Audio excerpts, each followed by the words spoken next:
নিজেকে প্রকাশ করবার বা মেলে ধরবার একটা বিষয় আসে, নিজের কাজের দিকে এগোনোর ব্যাপার থাকে, তো সেই ক্ষেত্রে আসলে একটা সাহায্য, একটা ছোট্ট উৎসাহ সেটা কিন্তু অনেক দূর যায়। তো সেই ক্ষেত্রে আমি জানতে চাই যে উৎসাহের ব্যাপারটা আসলে আপনার জীবনে কার কাছ থেকে বা কোথা থেকে এসেছে বেশি? আমার পরিবার থেকে, ভাই বোন, মা বাবা। আমি ছোটবেলা থেকেই যা করার চেষ্টা করেছি তারা খুব উৎসাহ দিয়েছে। একটা জিনিস লক্ষ্য করেছি, করা উচিত।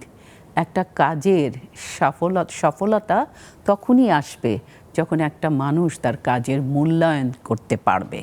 যে তুমি আজকে এটা করেছো, চমৎকার হয়েছে, এই যে শব্দটা, এই যে খুশির একটা বলল, এটাতে মনের মধ্যে কিন্তু খুশি তো আছেই, পরবর্তীতে আমার কিছু করার, এগিয়ে যাবার স্বপ্নটা আরও বেড়ে যায়। আমার এটা এত ভালো লেগেছে, ঠিক আছে আমি দেখি না পরবর্তীতে আরেকটু চেষ্টা করে। কিন্তু আমি বলবো প্রতিটা মানুষের মূল্যায়ন করতে হবে।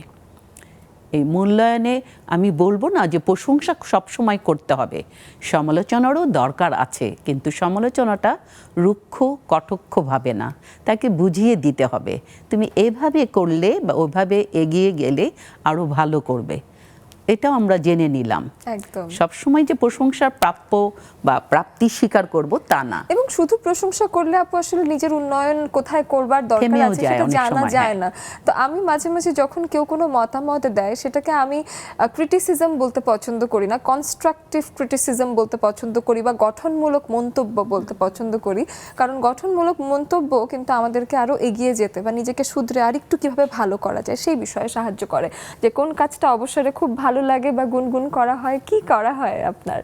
মাঝে মধ্যে একটু বই পড়ি বা একটু টিভি দেখা, অফিসের সময়টা, তার মেয়েদের সাথে একটু গল্প করি, এই তো ঘোরাফেরা করা, একটু সবার খবর নেওয়া, ফোন করা, নিজের আপনজনদের আত্মীয় স্বজনদের ফোন করা, কথা বলা, সবার খোঁজ খবর, পারলে একটু বেড়াতে যাওয়া, এই কটা কাজের মাধ্যমে এই যে বন্ধুদের সাথে একটু মিলেমিশে বসা, পরিবারের সাথে একসাথে বসে টেলিভিশন দেখা, এগুলোর কারণেও কিন্তু পারিবারিক বন্ধন যখন দৃঢ় হয় বা বন্ধুত্বের সম্পর্ক যখন গাঢ় হয় তখন কিন্তু আসলে নিজেকে মেলে ধরাটা আসলে খুব সহজ হয়। বেশ চমৎকার।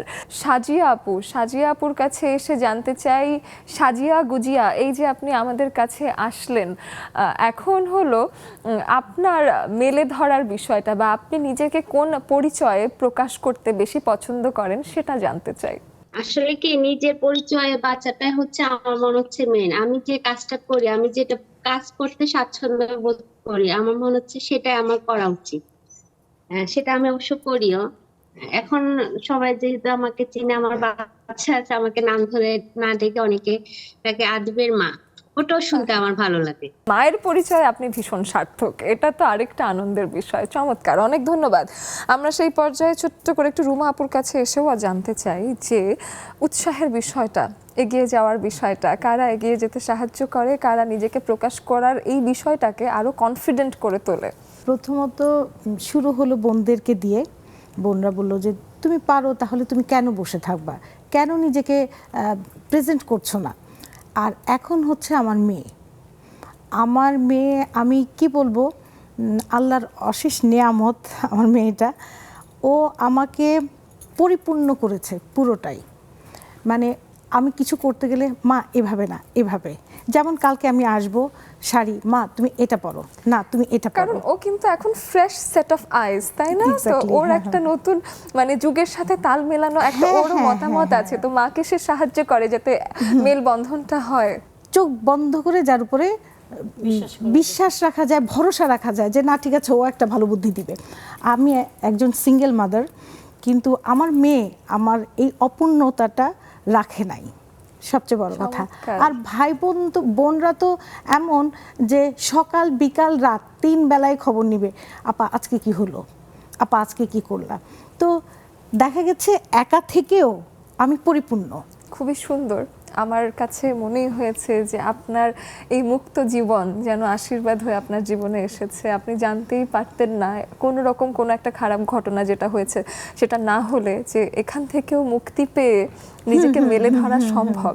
তো সেটা একটা চমৎকার ঘটনা হয়েছে এবং আমারও সবার জন্য এটাই আসলে একটা বার্তা যে অবশ্যই জীবনে নানান ঘটনা ঘটবে, থেমে যাওয়ার আসলে সুযোগ নেই। যে কোনো দুঃখ কষ্টকে শক্তি বানিয়ে সেখান থেকে নিজেকে মেলে ধরার এই চেষ্টা অবশ্যই রাখুন।